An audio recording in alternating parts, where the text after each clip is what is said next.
Today's podcast is brought to you by a company who we have been using for years and takes up significant shelf space inside of our own kitchen. Biosteel Sports Nutrition.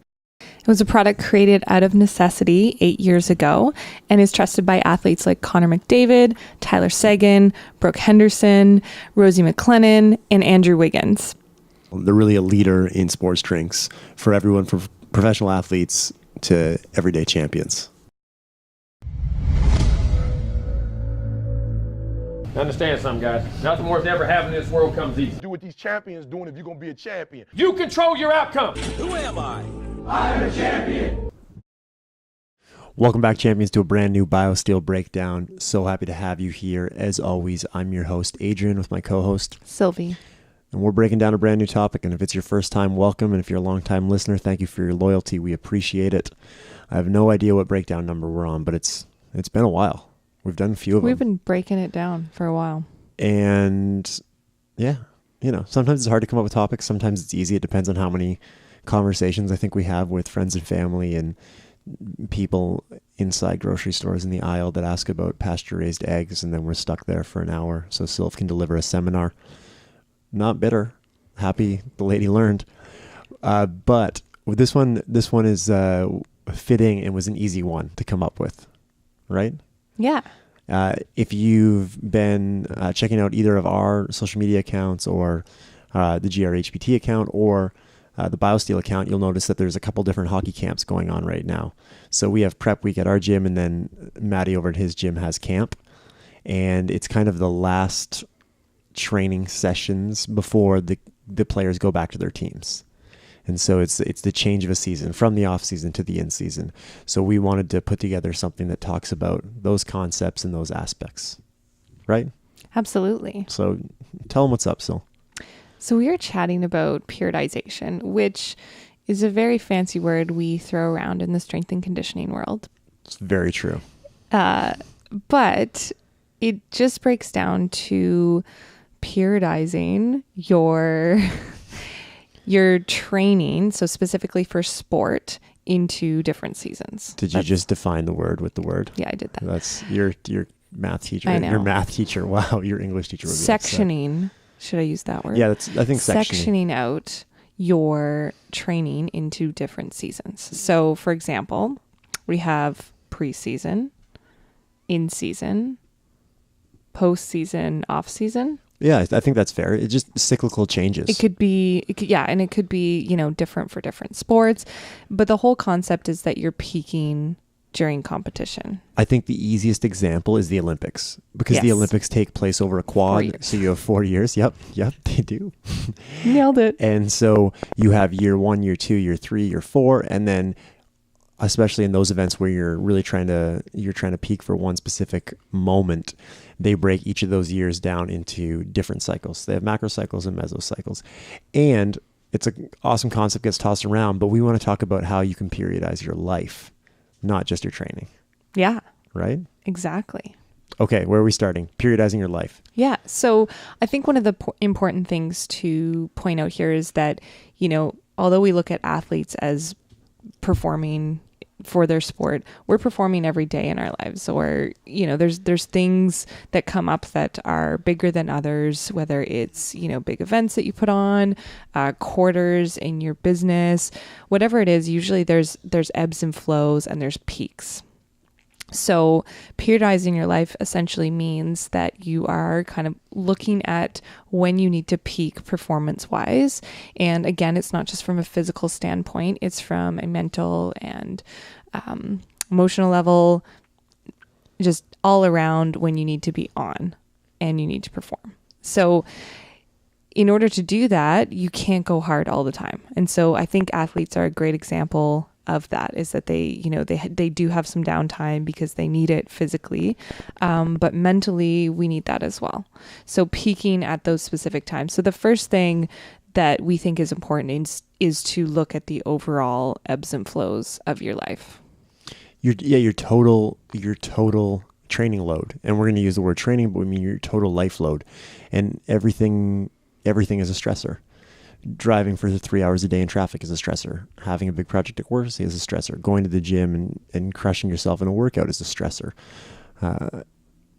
fixating on a decision that you have to make, that's a stressor.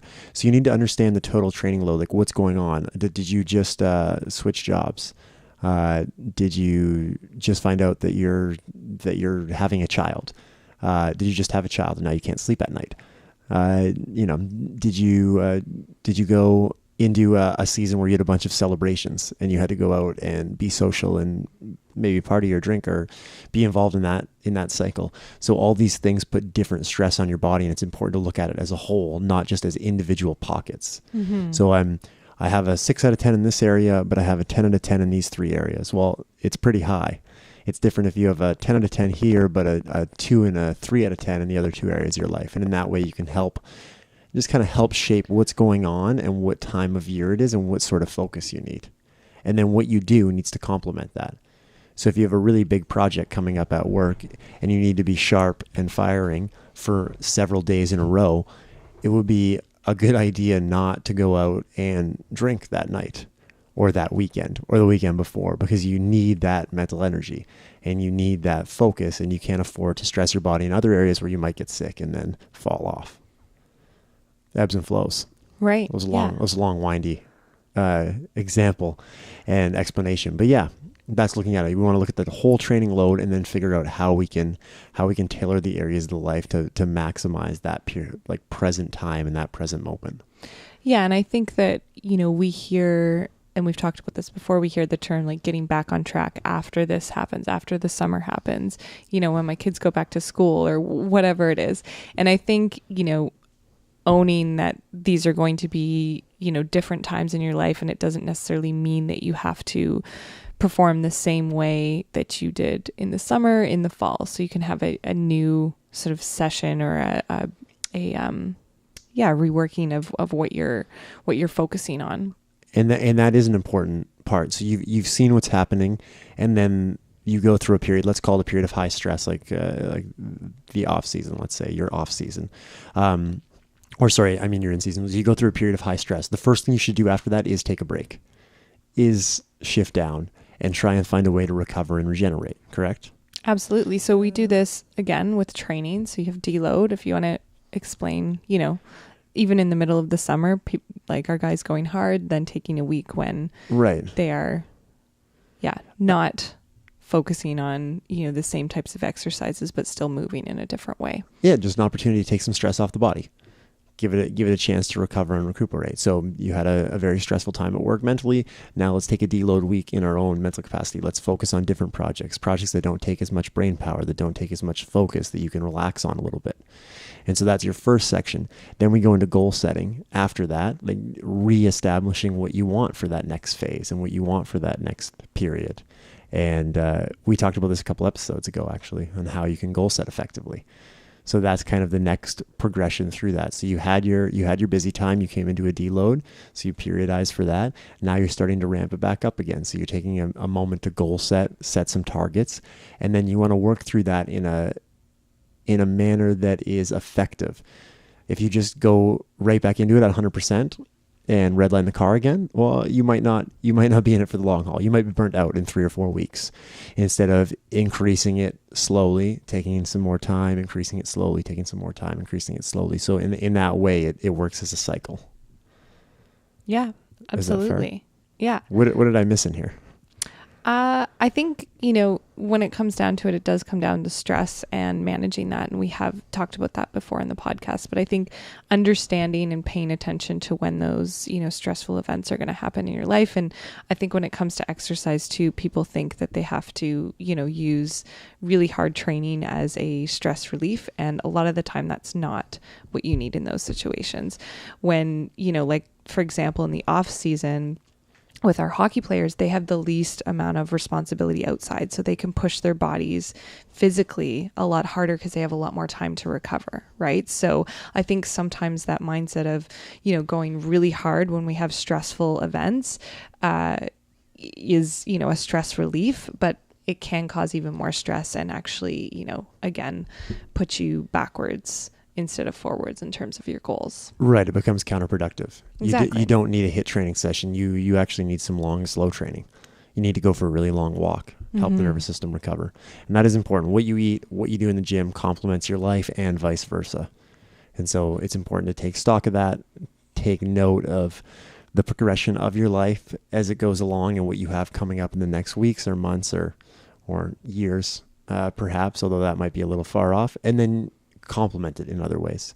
Yeah, come up with your 4 seasons or 5 seasons or whatever it is that are appropriate to your life and your schedule. Because even looking at different athletes with different sports, they all have different, periodizations in terms of when they need to peak. Except for baseball. They just play all the time. Just all they day. They just don't stop. But that's it. That's our little tidbit on periodizing for life. We hope you found it helpful. We hope you can take something away for that. I do apologize. I rambled at a point there for several minutes. So I will apologize. As always, thank you to the sponsors of this segment, Biosteel. Hopefully you checked out the sweet camp videos they had this week. Make sure you head over to the website, use the code word Champ Lifestyle, capital C, capital L. And you can receive 15% off all the amazing products they have to offer. And let us know what you want us to talk about. If there's a topic you want broken down, please shoot it our way, and we will do our very best to incorporate it into another episode. Anything else? No, that's it. That's a wrap.